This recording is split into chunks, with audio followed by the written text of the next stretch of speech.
got more blood? Can you Yep, go on? more blood, we've got more. We've got to go much more down there. We're cutting, that's out of the picture.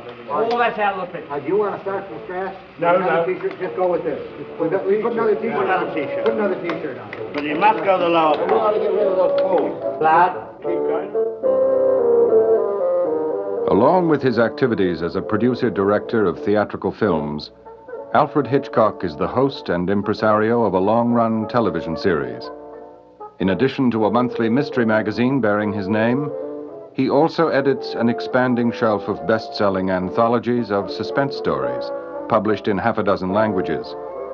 During one of our recent meetings in his Hollywood office, I asked him how he managed to live so many lives.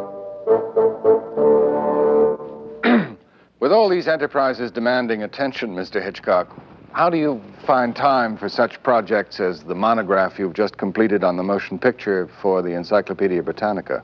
Well, there's always Saturday and Sunday. Telescope. Brought to you by General Motors of Canada, makers of Canada's most popular cars and trucks, and Frigidaire appliances.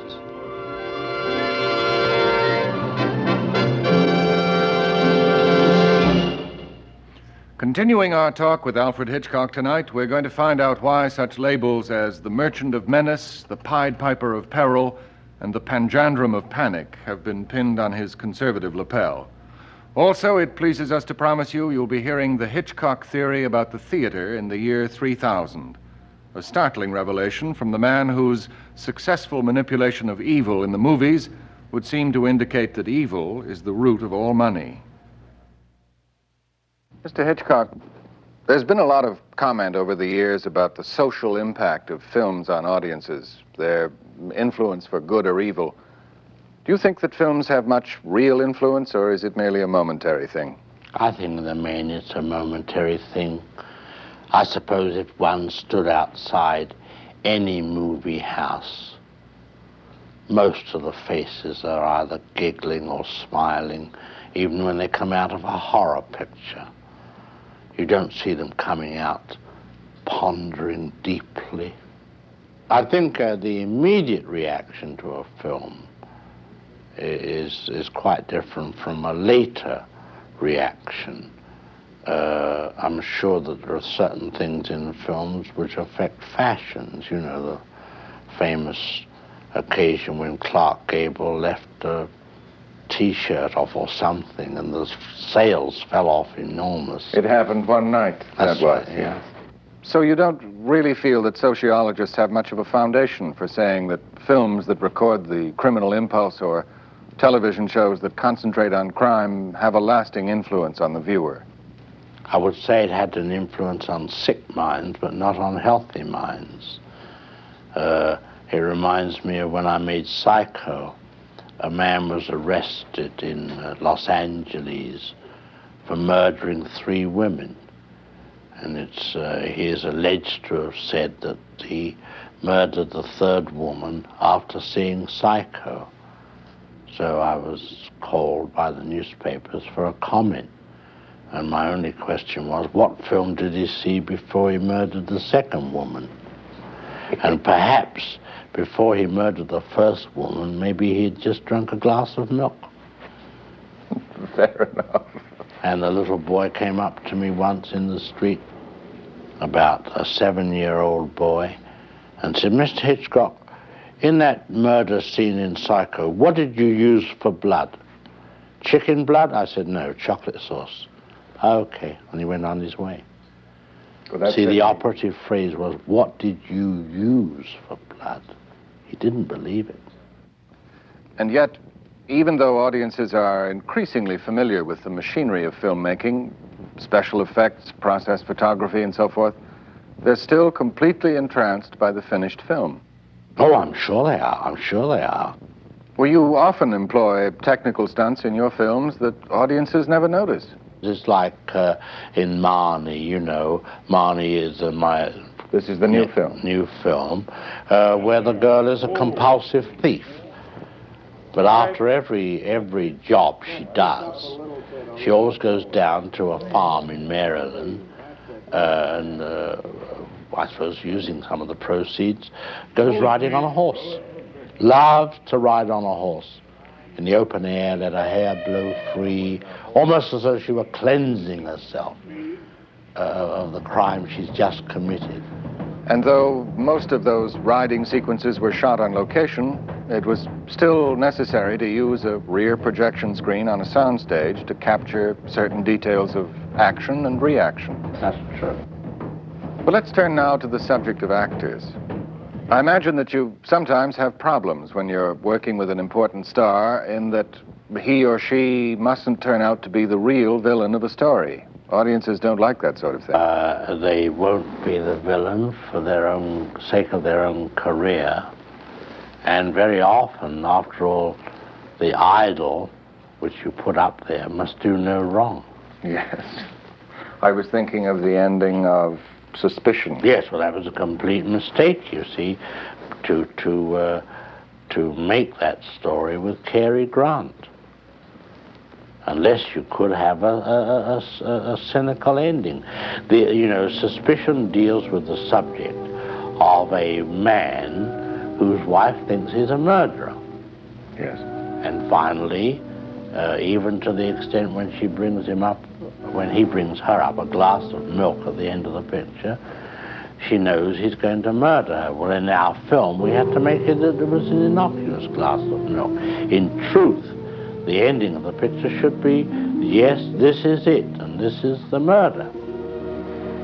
And I had an idea for an ending that she knows of all this. She writes a letter to her mother and says, "Dear mother, I'm in terrible straits. I want to die. He's going to kill me, but I love him so much I can't live anymore. But I do think society should be protected from him." And she seals the letter and leaves it beside the bed.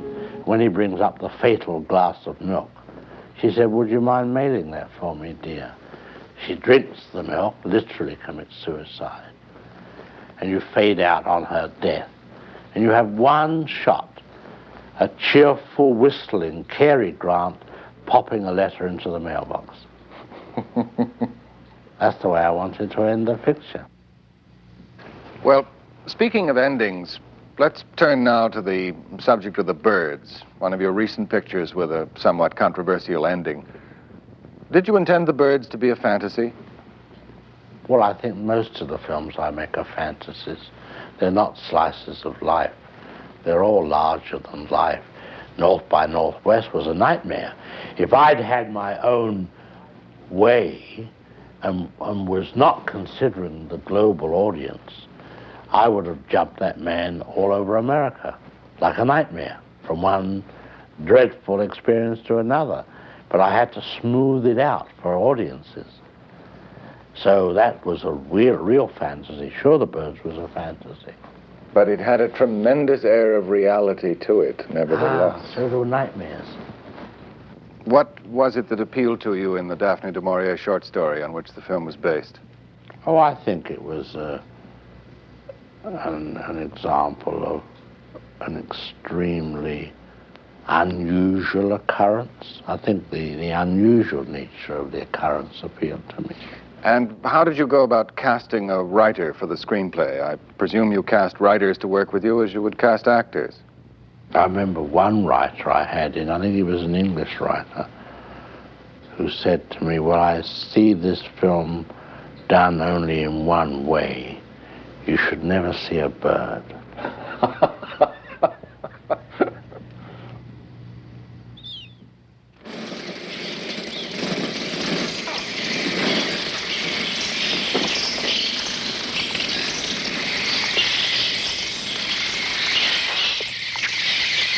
Cover your faces! Cover your eyes!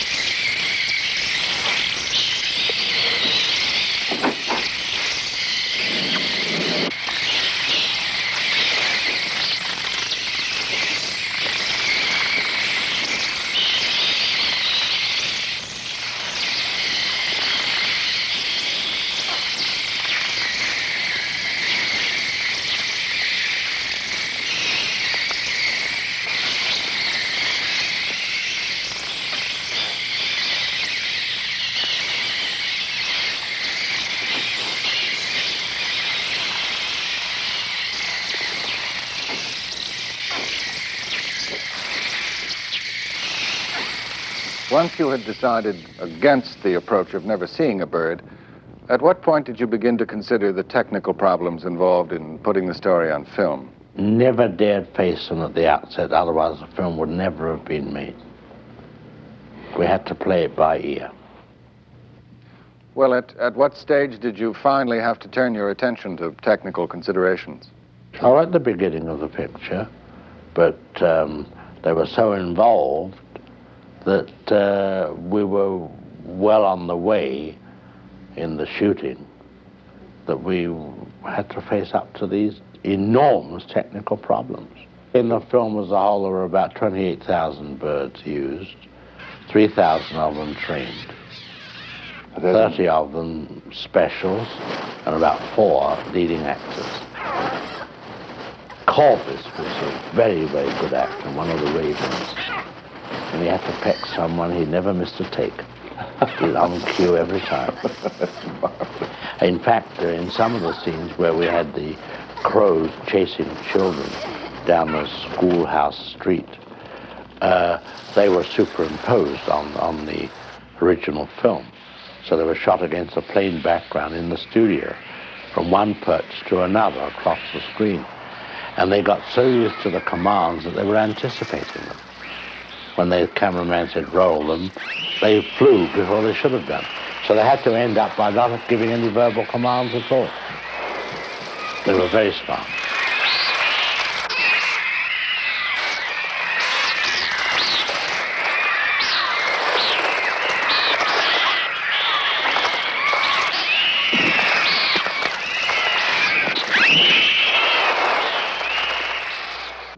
Well, the birds may have been a fantasy, but it had a tremendous air of reality to it, nevertheless.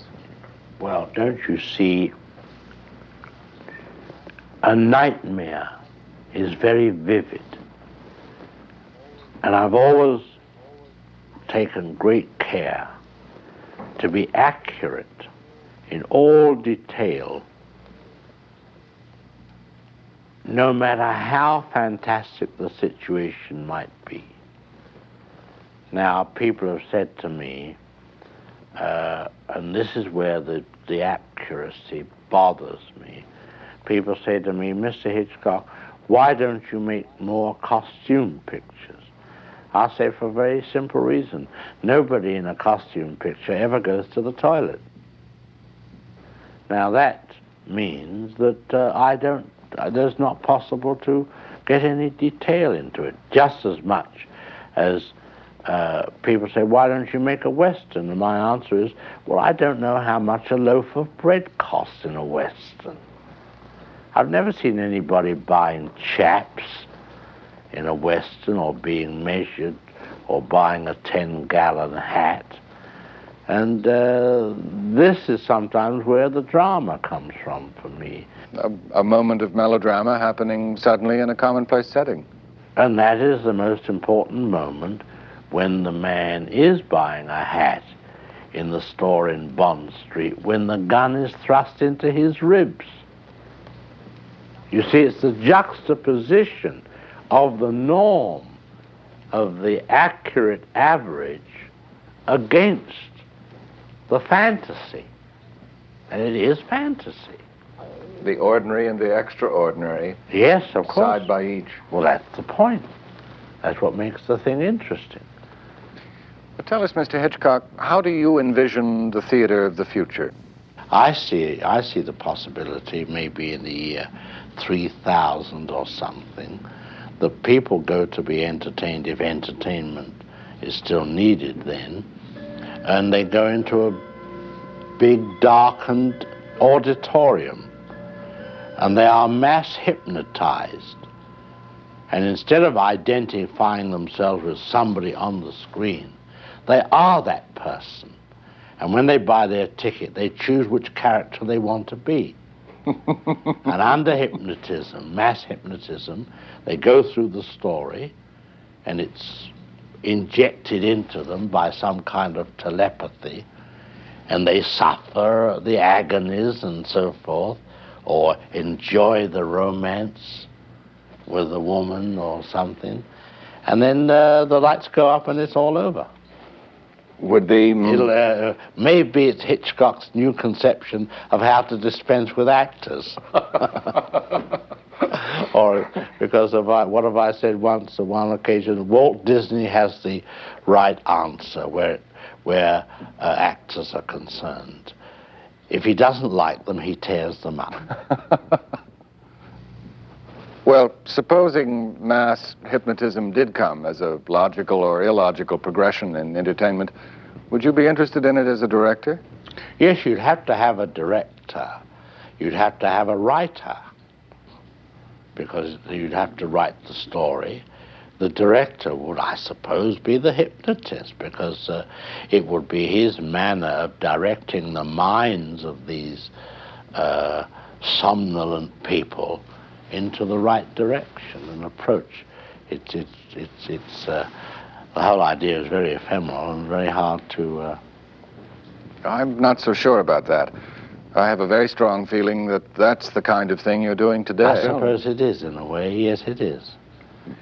Now, about television. What was your reason for becoming involved in television in 1955? Well, I think that those who were apparently guiding my destinies, we'll say my commercial destinies at the time, thought it would be a good thing to do. And in many ways, of course, they were absolutely right. We're about to start our 10th year. Naturally, your wide variety of activities doesn't allow you time to direct any great number of television shows, but I presume you select and approve all the stories. Oh, I'd definitely go into the stories very thoroughly with an indication as to how they should be treated and so forth. And then, of course, I go through the finished product. And Miss Joan Harrison, of course, who's your associate in the making of the television series, has a pretty good idea of what you like and don't like anyway. And Mr. Lloyd, who is also an associate, Norman Lloyd, producer, he's been with me a long time.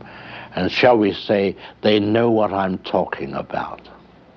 Hitch, a wonderful thing about a man with so definite a point of view and so definite a personality, at the same time, he is most respectful of other points of view within that orbit, so to speak. And consequently, he may make an observation about a film, but he certainly entertains a discussion about it, and at times says, well, if you really believe that, and we've had this happen, go ahead and do it. Our particular kind of television film is not as easy to make as people would sometimes think, because it's not just a simple crime thing. It also has to be a study in character. And the kind of story that Hitch most likes to make, which is a story in which innocent people get involved in something terrible, very often which see themselves have not brought about, but which just happens to them, requires character building. Yes. As well as keeping the suspense going. A Hitchcock film usually happens, the story is usually about very sort of normal people, seemingly, in rather usual circumstances. And the exterior of the situation is usually rather sort of plain and steady world, you know, it is an extreme world. And into this, something very unusual begins to creep. And as it begins to happen in a most, almost simple sense, actually, Hitch, who has a wonderful eye, actually has the most simple use of the camera, but it's always has what we call camera logic. It's always always the right place. Into this world, danger begins to creep. And with it, a kind of humor that this danger brings along with it. So that at times you're fairly certain that you're going to laugh, but then you're frightened. Or you're frightened or horror-struck, and then you laugh. You must have a basic sense of humor about it, because that's what you're doing. You're doing it deliberately to scare people. And after all, there's no difference between my making Psycho to scare people, with tongue-in-cheek, shall we say, than a mother who says, boo to scare her 3-month-old baby. What's the difference? I've never known any man who enjoys making films more than Hitch. It's just, it's so much part of him. It's so, the enjoyment of it is an example of how life should be. And I can't think of him doing anything else. I really can't imagine us doing anything else. Hitch has always been very tactful about directors. I'm sure that many times he must have felt that he would rather like to direct a certain sequence all over again himself, but he's never said so. Just as much, as he'll never come on the stage, when one of the television directors is directing a show. He feels it's embarrassing for them, and he's perfectly right. I have a strong impression that the real Alfred Hitchcock is not at all like the macabre and mischievous gentleman on the TV screen. No, of course not. You've said that you're a very shy person, Mr. Hitchcock, which is not at all the public's impression of you. Would you care to comment on that? Well, I am shy, I'm not very gregarious. I don't mix with a lot of people. I don't think I'm very good in the company of a lot of men. Or, I don't know what it would be like among a lot of women. I don't know. But, no, we live a very quiet life, my wife and I. I come to the studio, I do my chores, and go home. And what do you do for relaxation and diversion? Make pictures. You read a great deal, I would imagine? Yes, but I don't read fiction. I read biographical material or historical or travel. But I don't never read fiction. You've also done a great deal of travel yourself, you and Mrs. Hitchcock. Oh, yes, we get around, yes, sure. Tell me, if you were not a filmmaker by trade, whose films would you be likely to enjoy and admire as a moviegoer? Well, I'm not a moviegoer, so I wouldn't know. Sorry to say. Well, let me rephrase I say that's a bad advertisement for our business. But let's say, who am I? I'm only one among so many. Well, if you hadn't become a filmmaker, what would you like to have been? I don't know, but I think with one's touch of hamminess, that degrading side of me, the actor, I think perhaps it might have been amusing to have been a criminal lawyer. Mr. Hitchcock, what is your definition of happiness? A clear horizon. Nothing to worry about on your plate. Only things that are creative and not destructive. I think that's within yourself. Within me, I can't bear quarreling. I can't bear feelings between people. I think hatred is wasted energy. And it's all non-productive. I'm very sensitive. A sharp word said by, say, a person who has a temper, if they're close to me, hurts me for days. I know we're only human. We do go in for these various emotions, call them negative emotions. But when all these are removed, and you can look forward, and the road is clear ahead, and now you're going to create something, I think that's as happy as I would ever want to be.